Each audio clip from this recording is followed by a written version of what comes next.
Hey guys, over the last couple of years, I've had loads of people ask me how they can support the show, and now you can. So if you like this show and you want to support it and you want to keep it free, head on over to everyonelovesguitar.com/support. That's everyonelovesguitar.com/support. Thanks for all you do. If you're a business owner and you want to increase your cash flow, or if you're a label or artist and you want to promote new music, then listen up. For information about advertising on Everyone Loves Guitar, including information on geographically targeted ads, go to everyonelovesguitar.com/advertise.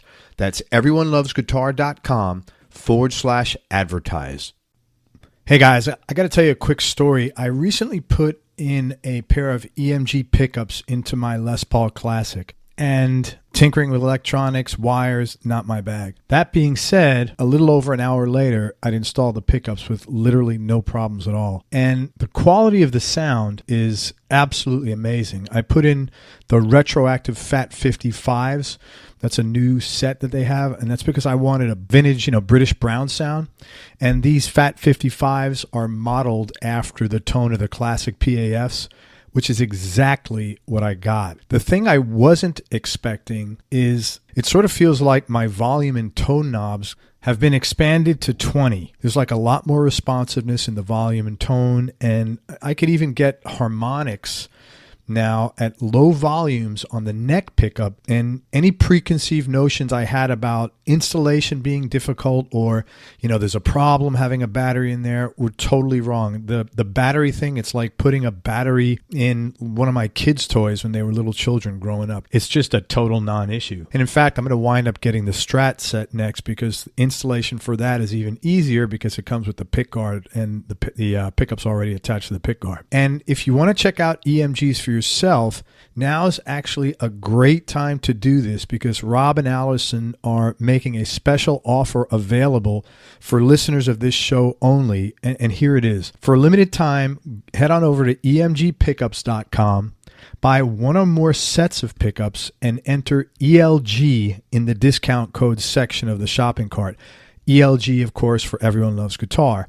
And they're going to give you 15% off, which is huge. The biggest discounts they ever give is 10%. Plus, they're going to give away $70 worth of free bonuses, including an EMG cinch bag, a pick tin, lanyard, stickers, and a t-shirt.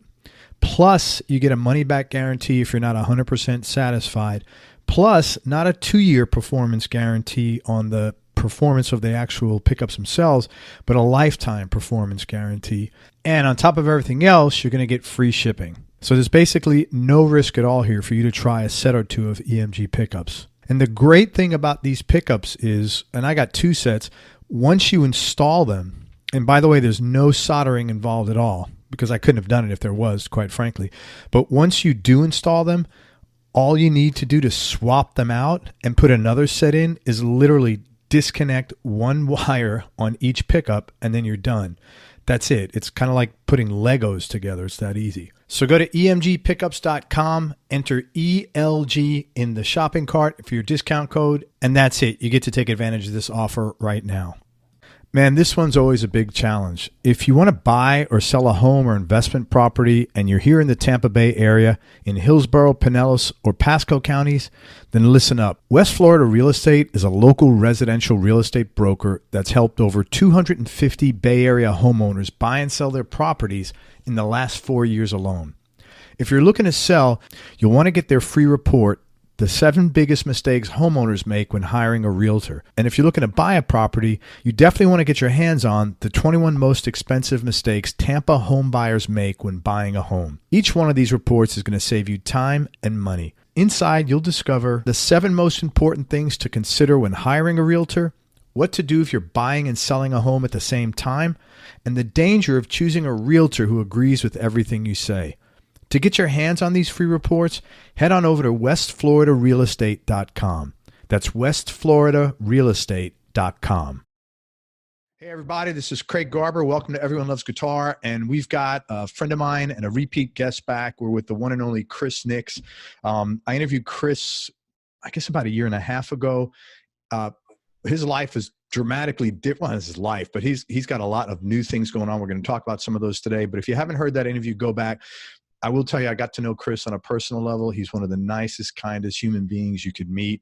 He's just a really special guy. He is an amazing guitar player. He's the only guy out of the 550 people I've interviewed, not to slight anybody else, and he's going to start cringing in a minute, but that I've used the term Jeff Beck with, not because he plays like Beck, but he's got a style of guitar which is so unique, and he has an ability to make sounds with the guitar that are just not what the normal guy is doing. He's a tremendous player. And as I said, more importantly, he's a wonderful human being. So pay close attention to this. I want to talk about his new record, his band. he's out with Jonathan Davis from Korn and Jonathan's project. I had the good fortune of seeing them when they were down here in Tampa. And he's also got another project of his own called the Power Triplets. This is their third record that just came out, and it's simply called High. So, Chris, thanks so much for your time. I appreciate you coming on again. Yeah, thanks for having me on again, man.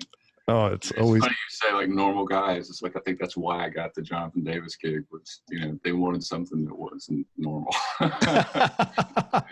Well, your playing is off the charts, man. So they got what they wanted. So let's talk about that. Since the last time we spoke, you were like a busy session and touring player in Nashville. Mm-hmm. Now you're the lead, and you're still doing that because I know your schedule. You're just out last weekend, I think, in Florida somewhere, right? Yeah, Atlanta actually. Yeah, I did a fill-in for some friends of mine. That it was one of those last-minute. Our guitar, I don't know what happened. He broke his arm. That kind of thing. And I usually do a lot of those things, but it was.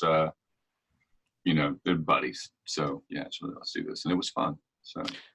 And now you got your Power Triplets, still your other projects, and you're the lead guitar player for Jonathan Davis's solo project. Jonathan Davis, of course, is the lead singer from Korn. So I have a bunch of questions that I want to ask you about that. I want to just ask you some of them. We could save the rest of them for another interview at some point. But a couple of things. First question, what's the biggest – you made a comment to me, like, I think when I saw you said, my Instagram account, my followers are really different now than when I. No, it was really cool because it was, before that, it was mostly like Guitar Nerd 1979, that kind of stuff, which was great. Yeah. That was really kind of what I figured my thing was, which was great. But do we ever know what our thing is? And I don't know, man. I'm trying to figure it out. I'm 55. I'll let you know when I've got it. But yeah, it definitely shifted. It got, a lot more girls, which was funny. So yeah, it was cool. That was pretty neat.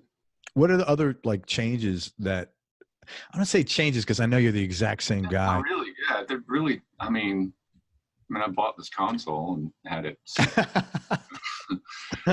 It's not a lot.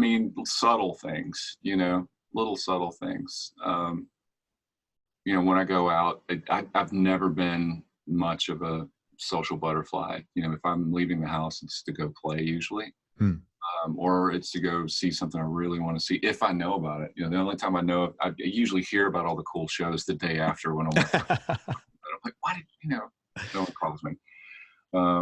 But if I go out, it's neat, because it's every now and then there'll be someone that, either saw the tour or knows, and it's really cool. It's a neat thing. And my friends give me endless shit about it, but yeah, it's cool.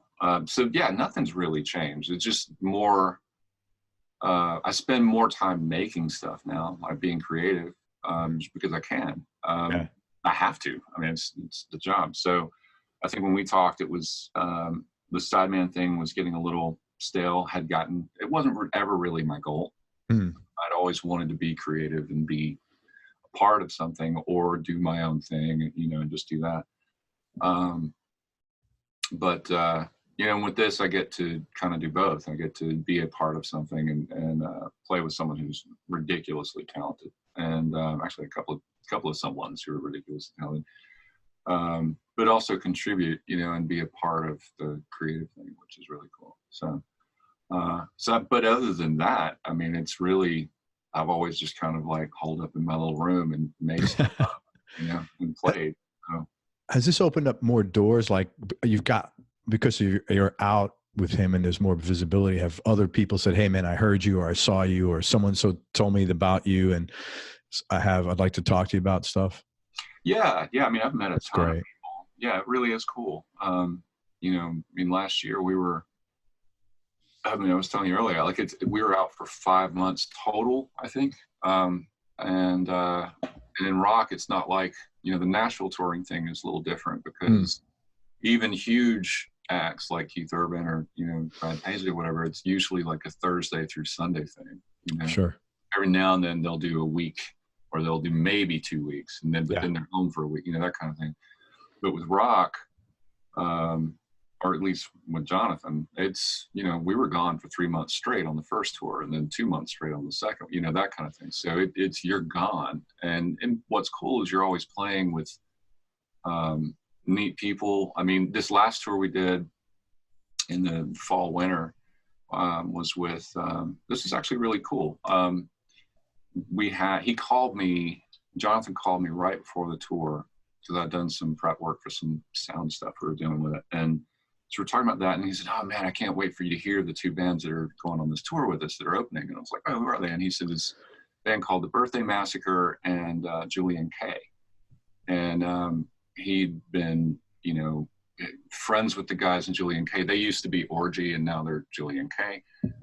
And had always loved the Birthday Massacre. So he was really happy to have him coming out, and he'd kind of gotten excited when we were out before to turn me on to things because I've never heard anything. I've never heard Korn, you know, so he was super excited to take me around and show me like all these cool things, you know, like Deftones. Like he showed me my first, you know, we did a thing with them somewhere. Oh, you did something with the Deftones? Yeah, he's like, "Yeah, you have to come here." And they were, those guys are great. Yeah. And so he kind of got off on turning me on to stuff that was awesome. And so anyway, we go on this tour with them, and they were really cool.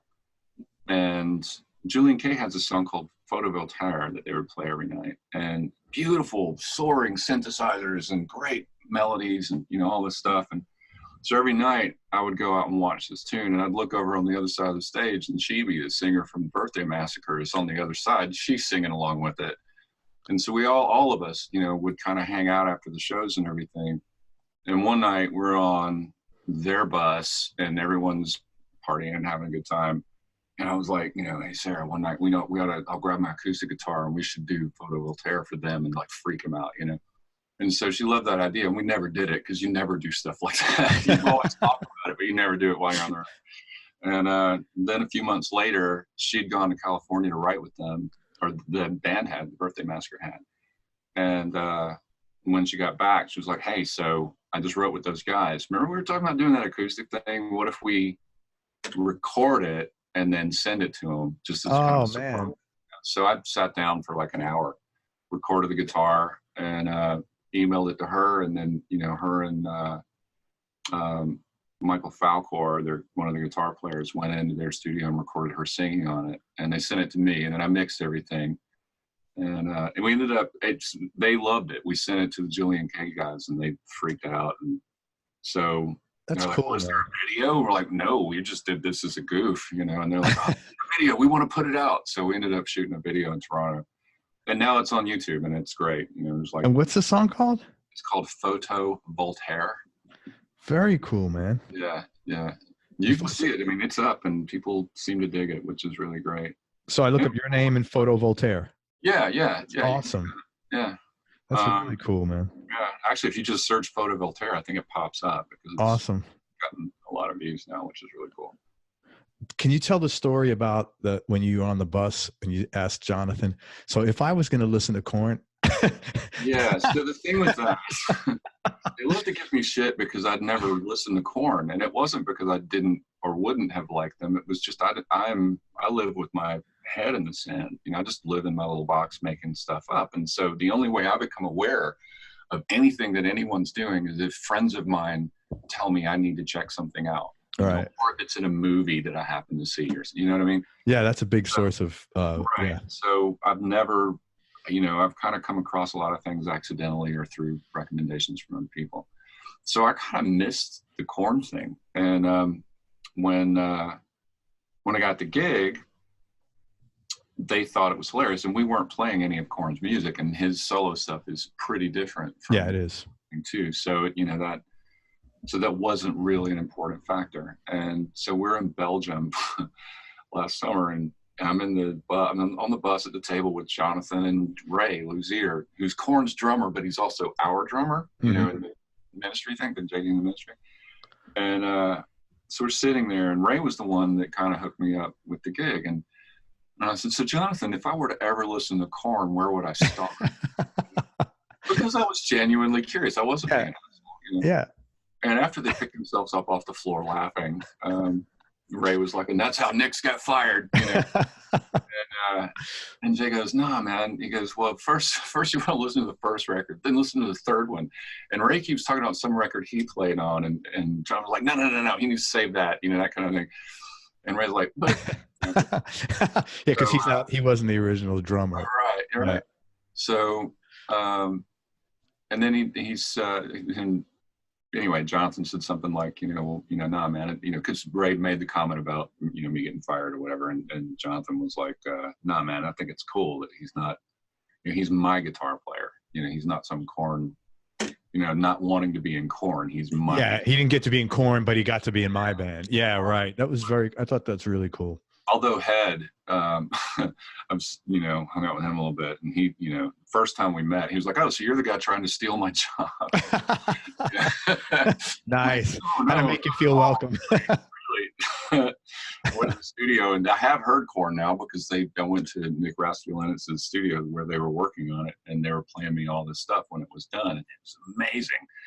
It's really cool. Actually, the new record is awesome. Like, I've heard Korn that no one else has heard yet, you know, which is kind of ironic. That's great. But, and when I was there, Head was like, you know, giving me shit. He was like, oh, I know why you're here. You know, he's awesome. It's funny. That's very cool, man. Really good story. And I just, for listeners, the other two guys in Jonathan's band are Brian Allen on bass and Ray Luzier on drums.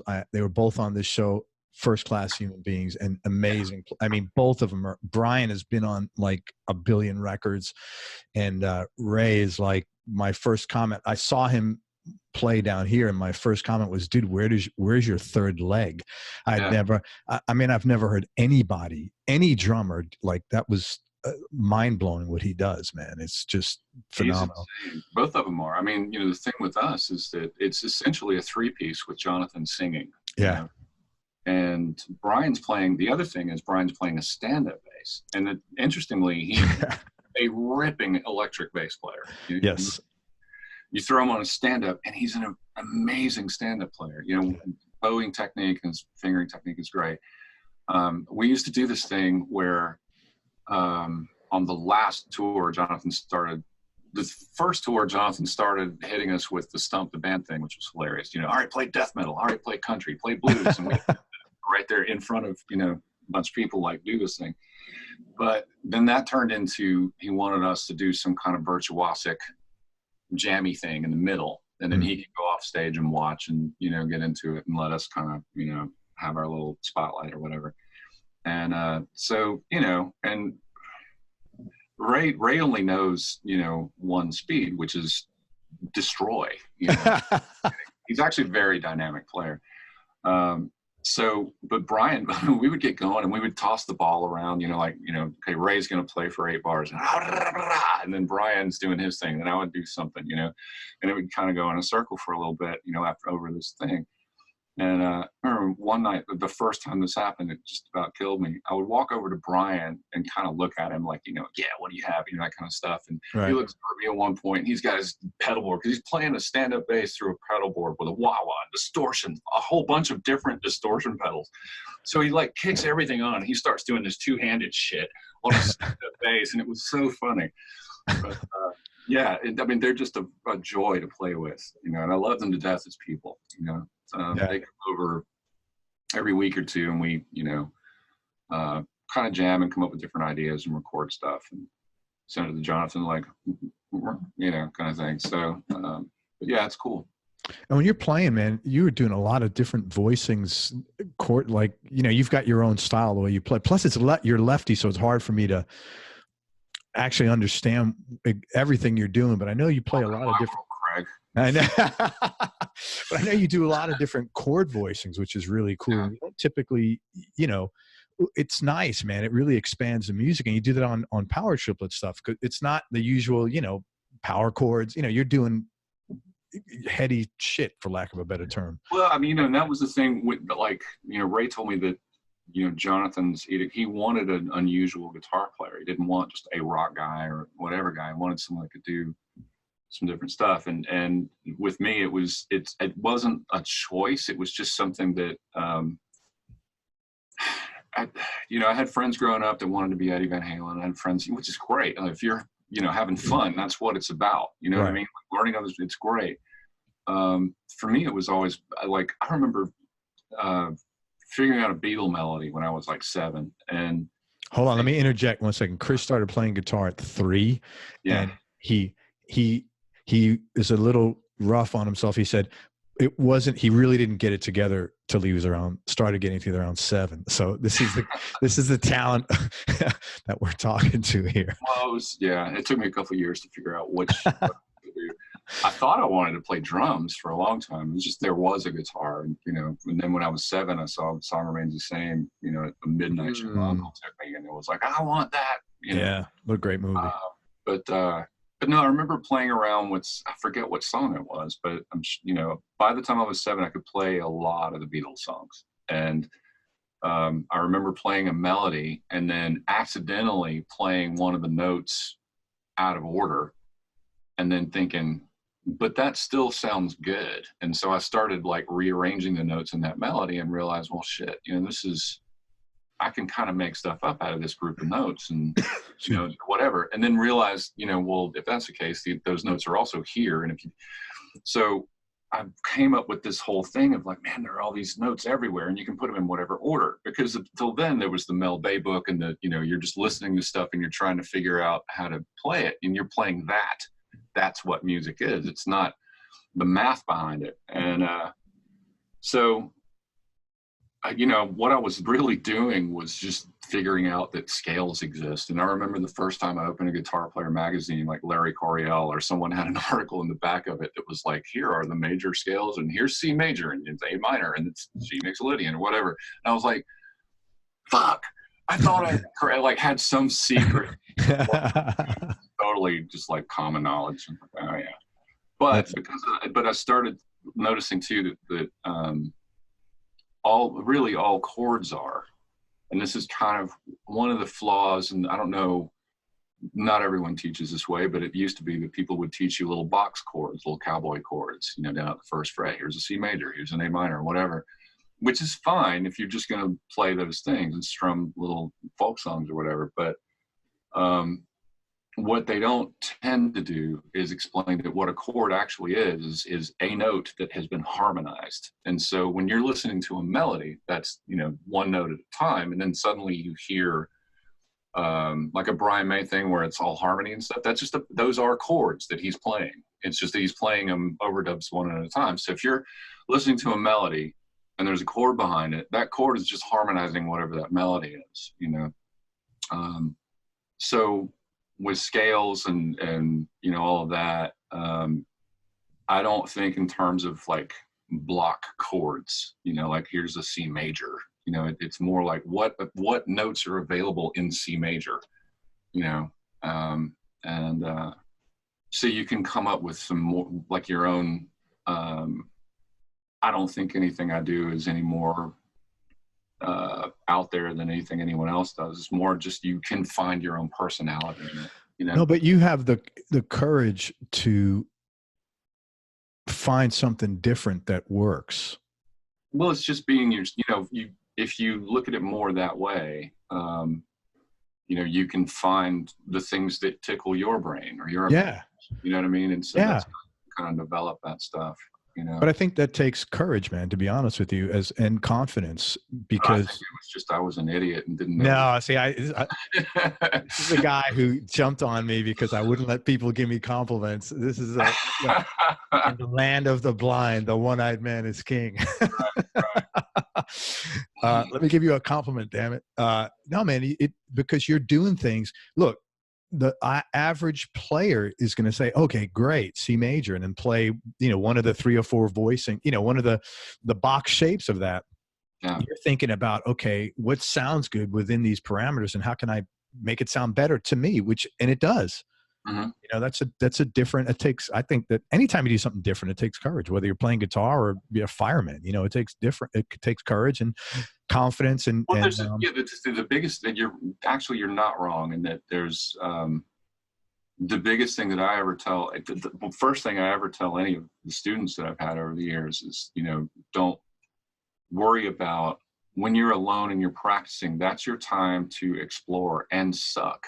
Don't be afraid to suck, because sucking is what gets you to not sucking. Like, you know what I mean? Like making mistakes and having enough courage to play things that might sound bad while you're trying to find something that sounds good. Yeah. Seems like a really basic thing, and it should be, but you know, there are a lot of people that get hung up on, you know, the fear of other people hearing me, you know, doing this, whatever. And you know, the trick with music is that it doesn't judge you, and it doesn't actually care about common trends. Right. You know? Like if something you're playing doesn't sound like Tom Petty or like, you know, whatever, great. Right. You know what I mean? Yeah, It sounds like you know, maybe you're finding something that's yours, you know, and that's awesome. So, but yeah. So yeah, I mean, that's a great point. You know, it does take a certain, everyone has it. Everyone can do it. You know, if you just, you know, you need to sit down while you're alone and realize you're by yourself. The only person persecuting you is you. There's no point, you know, that gets, you know, that's not productive, you know. Let me ask you a question. I know you had a couple of companies or one company make you a guitar. Do you have like a signature guitar now, or is there? I don't have a signature guitar. I have a couple of guitars that I've gotten in the last year or so. Ibanez was very sweet before the tour. Actually, this is great. I wanted a 7-string to do this gig. I didn't have to have one. You know, it's not common, not like everyone even cares, but it's a thing. That's a thing. But listening to his record, you know, the way he recorded, the way they did the guitars on that record was on Black Labyrinth, because that was the music we were going to be doing, you know, in the first tour. Was they would take a 6-string guitar and tune it to, you know, whatever open note they needed. If it was a low C, then that guitar was tuned down to C, and they would play stuff, you know, and then, you know, with no regard of how, you know, how it was going to be played live. And so when I was listening to it and going, okay, there's, you know, this and this, and it goes down this far here, and you know, this kind of thing, I realized that if I had a 7-string, like an E to E 6-string with a low A below the E, that I could play the entire set with one guitar. I was like, well, that's great. Yeah. You know? So, but I wanted at least 2 to take on the roads, broke a string, you know? So I had a friend of mine named Brian Nutter build actually this guitar. Is that the, yeah, man. That's beautiful guitar. That's the one, I think. Is that the one? You had a wood grain, I think. Yeah, that's it, right? Yeah. That's it. All, you can see it, but it's all burned up. And we took a blowtorch, you know, to the body. I mean, it's hilarious because his shop is on his farm, and his wife comes out there while I'm holding my blowtorch, and he's holding the body with gloves, and we're standing next to him. He was like, "This is the most fucking redneck thing I've ever seen." Well, I'm from Georgia. He's from, you know, West Virginia. So what do you? There you go. But yeah. So while he was building that, I still needed you know, I had to have a backup, but I also needed a guitar because we were going to start rehearsing, you know, really soon, and I needed to start getting together the arrangements of how I was going to play this stuff. So I talked to the artist guy at Ibanez, and he went on a mission. And this guy was so awesome. He asked me what I wanted, and I told him what it was. And I didn't want something with a tremolo because I wanted something that was going to be pretty stable.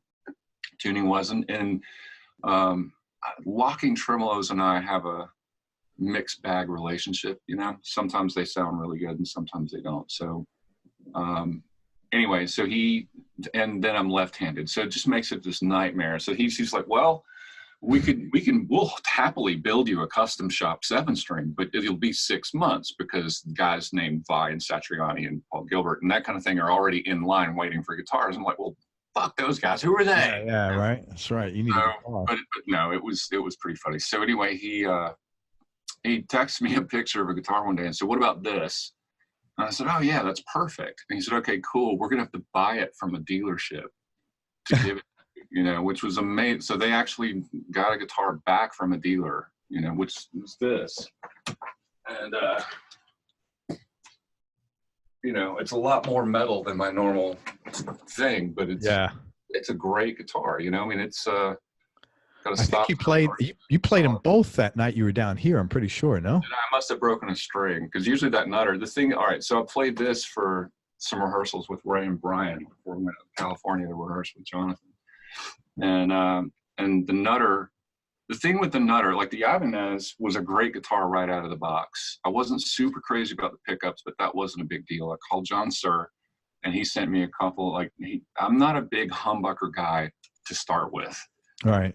But there are a couple that I really do like, and one of them is the John Sir Guitars DSV. Or DSV, yeah. It's like a vintage low output humbucker with mirrored coils, you know, really nerdy stuff.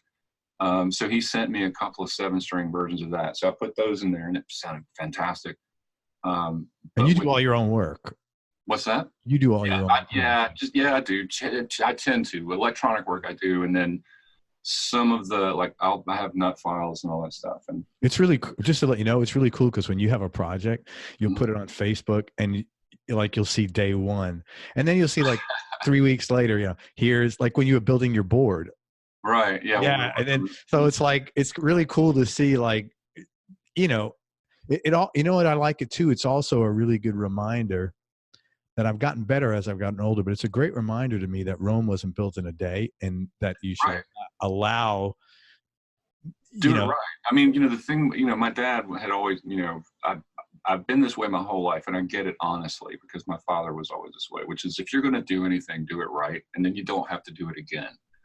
You know, but you don't have to do it overnight either. Yeah, just do right. And you don't have to, like, do it right. And doing it right, the overnight thing, that's all included in the do it right. Doing it right means focusing on it and giving it the amount of time it needs to be done properly. Right. You know, like this console, you know, you couldn't rush something like this. First off, it was an old Trident that was, you know, the poor thing was in major disrepair and needed to really be cleaned up and restored and all that. So we did that, and then we had to do all this metal work in the center to add. I wanted to add 500 series buckets for mic pre's and silly shit. And, you know, and of course the LED VU meters that can change color, which is super important. Yeah. No. But yeah, so the guitar thing. So I wanted to tell you this story, because this is the nutter. You know how, like, being left-handed, I've built a lot of guitars over the years and put things together through, you know, parts and, you know, all that stuff, because I'm left-handed and I'm picky. So that's 2 strikes already. But Brian Nutter, I basically handed him the specs and said, this is exactly what I want, down to the millimeter, down to the, you know, every little thing. Like, you know, there are things like, because the neck is a little wider, I wanted the cutaway to be a little deeper. Yeah. Or, you know, than a Strat, but it's basically a Strat body, which I wanted, more like a 70s Strat style thing. Because of the extra width and everything, I thought, well, 70 Strats look cool. You know, why not? And they're a little bigger. 3 single coils. They're not noise canceling. They're not stacked. They're just Seymour Duncan vintage staggereds, which I actually liked. So we lucked out in finding that they made those in a 7-string version. This bridge was one that, it was the only one that we could find that I thought I might like. You know, that's not a Floyd. No, it's not a Floyd. It's just a, you know, it's a little heavier duty Fender style thing. You know. Okay. And I wanted Swamp Ash body and one piece quarter sawn maple neck with a rosewood, and I'm actually using Clousons, which is really old fashioned, but they sound better. They're what came on like 50s and 60s Strats. Clousons, interesting. So they're not locking or anything. It's the thing with these is that if you have locking tuners or any modern tuners, for me, you've got a bolt that goes over the post, and then you've got a threaded back piece that comes on with the tuner, right? Mm-hmm. You take this bolt and you wrench it down on the back piece, and now you've got a clamp crushing the headstock. And then you've got that, in this case, times 7. So the headstock isn't really vibrating at all. you're getting no resonance because it's just crushing it. With cloisons, they're cheaper technically, but you post the hole through, and there's a dowel that pops down in there that it runs through, a ferrule, I guess what they're called, just to stabilize the post from side to side. And then there are screws on the back, and you just little tiny screws that just hold it in from behind. So there is no pressure. So there's nothing mashing it down. Yeah. Right. And then and the other thing too is, locking or not, if you do a string wind where, if you look, the string goes under where the string comes through the hole and then over. So the string is actually locking the string itself in place in the slots, you know? Right. So you can actually, you know, you just have to kind of do some rigging to get it done. And then, you know, of course, use nut sauce or some kind of good slot lubricant on the nut. And shit, I've used that all year and never had any tuning problems. That's great, man. Well, because you know what you're doing as far as the specs. This is like very methodical. Is there? I mean, funny thing is, you can. What I was going to say is, you can plan all day, but with wood, it's wood. It's so inconsistent, you know, that although it's, you know, courtesan tends to be on a particular part of the tree, whatever. So the specs should lead to it being a pretty good guitar, but it really turned out beautiful. Like it's my favorite guitar right now. It's one of 2 or 3 that I have, and it's you know, in fact, I've used it on gigs that in no way should there ever be a 7-string guitar, which is not true. Actually, I would argue you can play a 7-string on anything, but it's really versatile. I mean, it's a Strat. It just got a low A, you know. And it's a really great sounding guitar because of all the extra wood. The neck's actually a lot thicker than the one on the Ibanez, which I like. I went over to his place. You're a big guy though, man. You're like 6. I thought it was the first thing I remember like when I first met you at NAMM, I was like, God, what are you, like 6'3", 6'4", 6'5"? Yeah. So your hands gotta be like, their hands, So.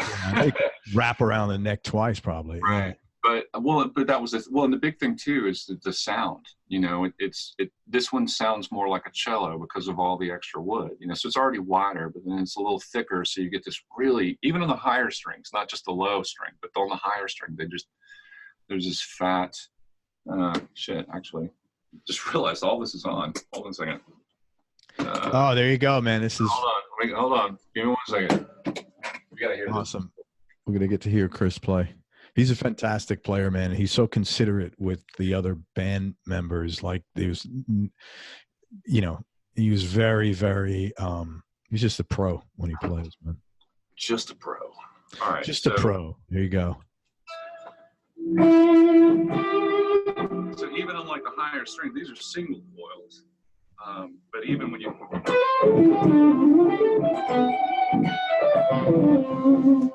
it's still round and pretty, you know. But it sounds. You know, still get the way in it too. Dude, it was great when you played down here. It was really you. And I'm not kissing your ass or anything, but you are like very professional. You never. You're a totally different player, man, than most people. You really like you do your thing, and I don't know. It's just hard to explain, but you're very professional about how you approach everything. You know, that's like you could tell and that is deliberate. You know, that's not. You have to be on top of things and thinking about that. That just doesn't like, you know, it's not like fog in a mirror. You know, you're very deliberate in everything you're doing, which I think is really cool. All right. So the thing with music that's cool is that it's kind of open-ended in that. With Jonathan's thing, it's a lot more world music and atmospheric, and there's a lot. I mean, but then it's also heavy at times, you know. And so it's kind of neat because you get to sort of explore all these different things. But you know, so I didn't approach it as like, you know, okay, I'm going to go in and play power chords and shred or whatever. It was more like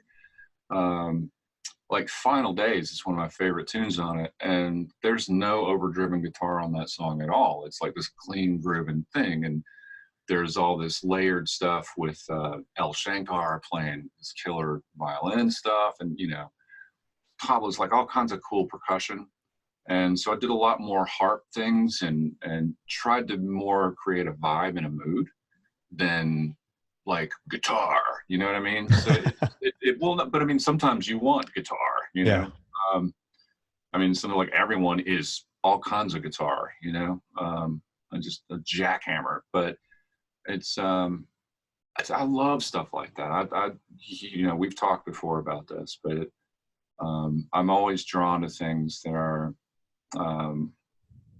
a variety of things, like drawn to things that are just music. It doesn't matter what the style is, you know. Yeah. I used to say all the time that, you know, I love every style of music that exists. It's just that there's like 0.005% that I actually listen to of each of those styles. You know what I mean? You only got so much time, man. Well, it's like anyone, you know. I mean, you know, if you're super into pop music, most people don't listen to 100% of the pop music that's out there. Sure.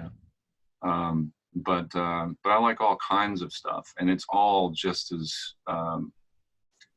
intriguing to me, you know. So I don't need to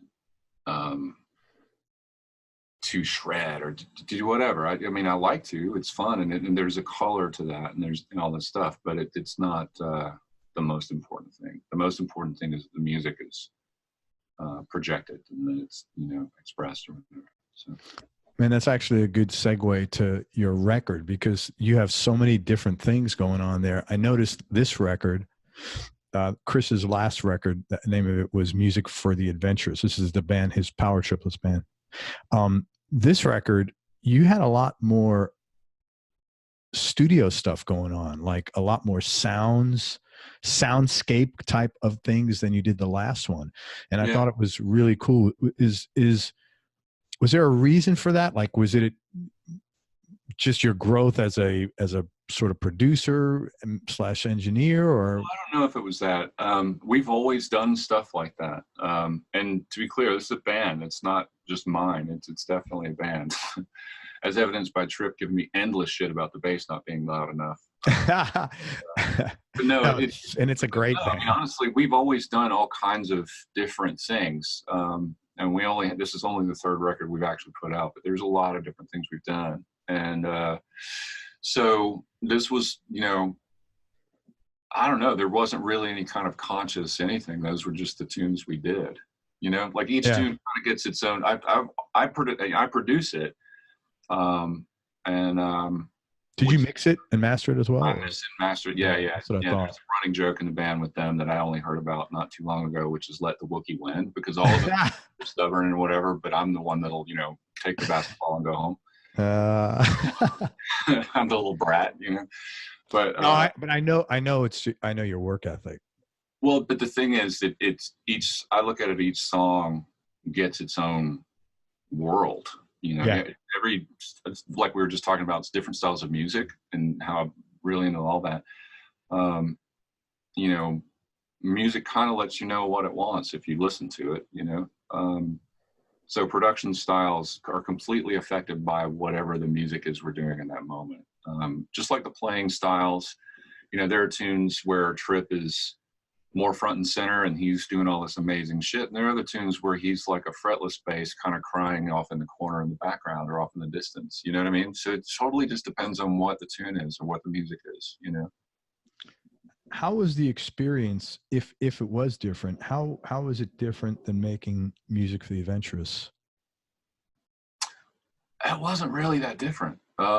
Only because, I mean, the only difference was that it was over a longer period of time, just because Music for the Adventures we knocked out in over a couple of weeks, because we actually do work pretty quickly. But with me on tour all last year, we started doing this January of last year was probably the first thing we actually recorded, you know. And even though it's only 5 tunes, it's, you know, a lot goes in each tune, but it's also, I was gone. So when I'd come home, I'd send a track to Tripp because we record the drums and guitars here at my studio, and Tripp does all of the bass stuff at his place. And then he doesn't live near you. He lives. We're in Nashville, Tennessee, and he lives in Lake Charles, Louisiana. Okay. So what we usually do, what he and I usually do, is I'll send him stuff that Tom and I've done, and he'll send me a couple of different ideas and we'll talk about it a little bit, but most of the time it's just here. You know, I don't like to say too much to him the first time, you know, because he's a unique and highly creative person. And So, I mean, he'll send me stuff, and most of the time it's like that's the thing. And in his head, he'll sometimes send me stuff to try and fuck with me. His comment about the first record we did was that he like sent me all the wrong ways of playing on a particular thing, thinking that I would tell him to go away. But it was all the right shit, So anyway, he's brilliant. But so he'll send me stuff, and then we'll go back and forth sometimes. Sometimes it's right out of the box, And but Tom and I usually work together. I record him here. He comes in, and I'll have the track basically mapped out front to back with a click, and I'll play guide guitars. Sometimes those guitars end up being the ones on the record, and he'll play to that. And I'll kind of stand in the room, and we'll talk about stuff or not, and he'll just play things. On this record, the fun thing, the thing with Tom is that he's such a gifted sight reader that there was one tune, Banana Wax, actually. I'd written that tune, and in a rare thing, I don't usually do this with us. I do it for other things that I do, but with Power Triplets, I usually don't write specific parts. But with this one, I was just writing this drum thing for me to have something to play on Easy Drummer, this program that you can program drums in. And, and I love Tom's playing, and I love Ray's playing, and, all these guys. So in my head, I was kind of doing my weak ass Tom Hurst impression of what I thought he might play. You know what I mean? And so when he heard it, he loved it. And so he sat down and transcribed every single hit. Wow. In the entire song, on this drum program thing that I'd done. And he went out there and did it in like 2 takes. He just read it, and bam, it was done, For people listening, what's Tom Hurst is on drums, and what's Tripp's last name? Your bass player? Walmsley. Yeah. Trip Walmsley. Yeah. And I mean, Tripp is brilliant. He actually does a lot of solo bass stuff. He's got his own solo bass records, which isn't something I would normally be interested in listening to, but he is so unique to hear that anyone would get off on listening to this guy. He's great. Yeah. Very cool, man. They're both. I'm lucky to play with them. Oh, they're great musicians, and you guys have great chemistry together. It's funny. It's when it's obviously totally different from what you, Ray, and Brian are doing. It is, and it's not. It's funny. I mean, it's a different thing, but I enjoy playing with both. You know what I mean? Yeah. Like, and the other thing is that the same things I say about Tom and Tripp can be said about both of those guys. Like, and vice versa. Like, like I said, I'd still, like, if you told me when I was 15 that I would be playing with guys that were this fucking good, I mean, because Tom and Ray are among the best drummers on the planet. You know. I mean, and it's not a competition. It's none of that. But they can walk into any situation and give you something really creative and beautiful and really cool. And you can enjoy watching them while they're doing it, which is also fun because just the mechanics of what they have to do to get these sounds out is so incredible. But no, man, it's just, I'm really, really, really lucky. I know people say that a lot and they don't mean it, but I really do mean it. Like, I'm super lucky to play with these guys. Well, man, I'm sure they feel the same way about you. There's a lot. I don't know. You might need to ask them. Chris, you're supposed to say thank you. I'm the bitchy one. I'm the one. Yeah. There's a few songs on the record I really like. Brain Tickle Part 2, Plan 9, which had some very cool percussion. Yeah, I love that one. Yeah. And then that last song, Party Boat Dance Party, which starts off with a really pretty acoustic guitar, and then it gets like funky, and you got some like cool syncopated stuff. During the funk breaks, is that like a baritone guitar you're using? No. No. That's like it's a nylon string. It's an electric nylon string, sort of acoustic electric, that Godin gave me. And it's like this, what is it? Oh fuck, I can't remember the model number, but it's a nylon string electric acoustic that sounded great, man. I thought it was like a baritone. It sounded really good. No, it's a really cool sound. And then I think on that song I used that guitar. Let's see, the acoustic intro is I think that one is the Taylor Leo Kottke, which is impossible to find left-handed. I've been looking for one of those for 20 years and finally. Oh my God. Yeah. I keep forgetting. Yeah, that's right. You got to find all these things. Yeah. But I've wanted one of those for like 20 some odd years and finally found one last year. It's awesome. So I think that's the guitar I used on the intro. And then the little ba-ba-ba-da-ba-da-ba-da things are, it's the same as that little breakdown, is that nylon string. And that's just run direct. That's not mic'd at all. It's like run into, I don't know, one of these things. And then the little kind of Girl from Ipanema solo that leads into the heavy thing is, which was played really straight on purpose. To me, that song is hilarious. There's something about that tune. It's a good song. I never asked this, but how did you come up with that name, Party Boat? I never asked how you came up with names of the songs, but that's like. I was talking to a friend of mine, and you know, we'd listened to it, and we were joking about how it sounds like you're on your yacht, you know, in Monaco or whatever, and you know, so that's where Party Boat Dance Party. There you go. Yeah. And so I want to. It sounds like someone just, you know, decided to sink the ship. So it's a great song, man. Real good song. On Plan 9, what's cool is that's all Tom. You're talking about all the percussion stuff. Yeah, that's great. That's a good example of it's kind of all over the place because it's doing Trip things in the first half and then doing Trip things that you can barely hear in the second half, you know, which is really cool. It becomes more atmospheric, and Tom plays the kit throughout. And then for that last section with the marimba and all of that, I overdubbed him playing congas, bongos, tom-toms, you know, all kinds of things to kind of get this sort of tribal sort of vibe. Yeah. You know? Very cool. He's so good at that stuff. Hey, I want to ask you. I want to tell people where they can get this, and I want to ask you tell me one more story. The name of the new Power Triplets record is Hi, H-I. It's Chris Nix, N-I-X.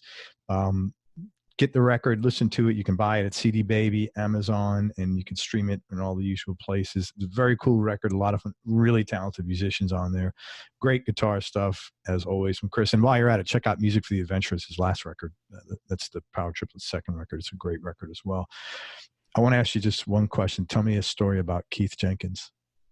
So Keith was he was a student of mine when we were teenagers, and we were both super poor. And he would you grew up in what's Augusta, the town? Georgia.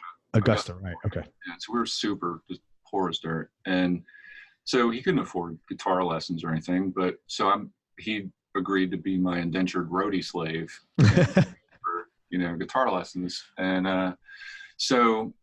You know, we did, you know, like I did shows opening for like Steve Morse and Eric Johnson and all this kind of stuff. And he was, you know, I would go and do a studio thing, and he, you know, here's this kid loading my shit in, and all the older guys, because I was still a kid, you know, so all the your guys are like, who does Scott think he is? You know, it's got a tech, you know, and but anyway, he ended up being James Brown's, like, the godfather of soul. He ended up being his guitar player for the last 13 years of Mr. Brown's life. And he was his band leader, in fact. And James would take him, like, if he went to do some TV show and sit in with Lenny Kravitz, then he would take Keith with him. You know, he was always taking Keith with him, you know, go sit in with whomever at the, you know, at the Enormo Dome for one song or whatever. Keith was always on stage with him. And so one night we were all playing this festival that James was the headliner for, and he, you know, so Keith and I were hanging out backstage, and he was like, hey, so you want to meet him? I'm like, hell yeah, because I grew up in Augusta, Georgia, but I'd never met him. I played with different guys from his band and stuff growing up, but I'd never met him. So we go onto the bus, and it's him and Danny Ray, who the kind of skinny dude that would always throw the cape over him, you know, that guy. Oh yeah, yeah. That was the two of them, and I walk on. What was that guy's title? I don't know. I mean, like MC or something like MC valet. I don't know. You know, he was kind of a lot of things. Yeah. But yeah, so we get on the bus, and it's just the four of us, me, Keith, Danny, and James. And the first thing James says is, you know, hello, Mr. Nix, good to meet you. Keith had tells me you taught him how to play the guitar.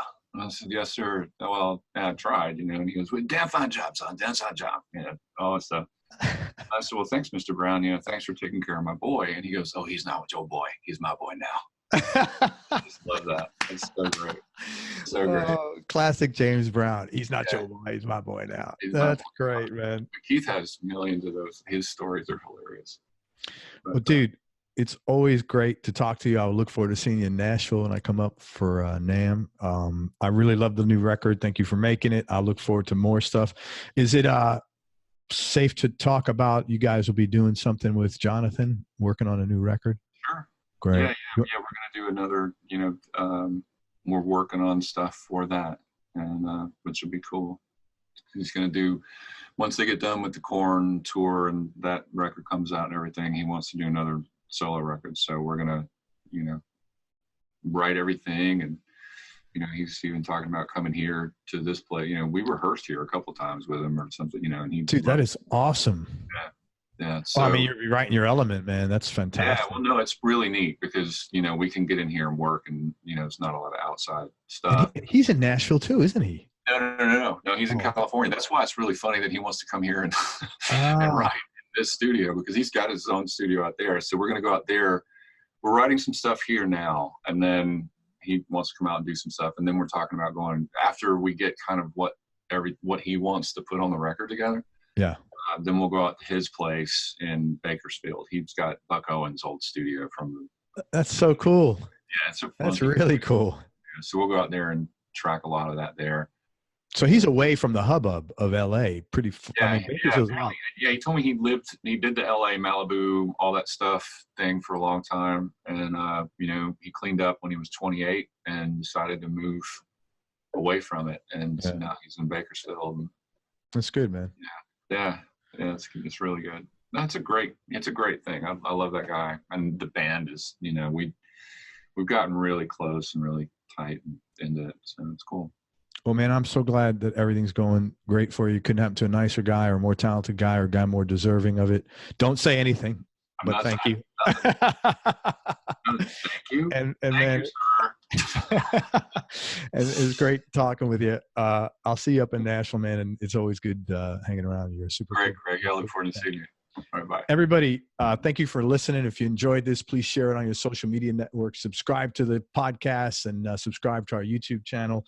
Thanks again to Chris Nix for coming on the show. Please check out the new record by the Power Triplets. It's called High, and check out Music for the Adventurous. And also look forward to probably 2020, maybe a Jonathan album will be out.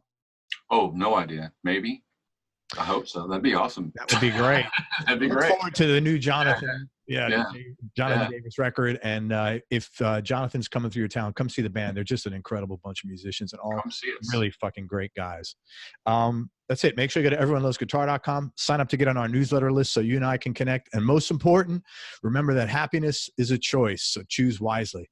Be nice. Go play your guitar and have fun. Till next time, peace and love, everybody. I'm out.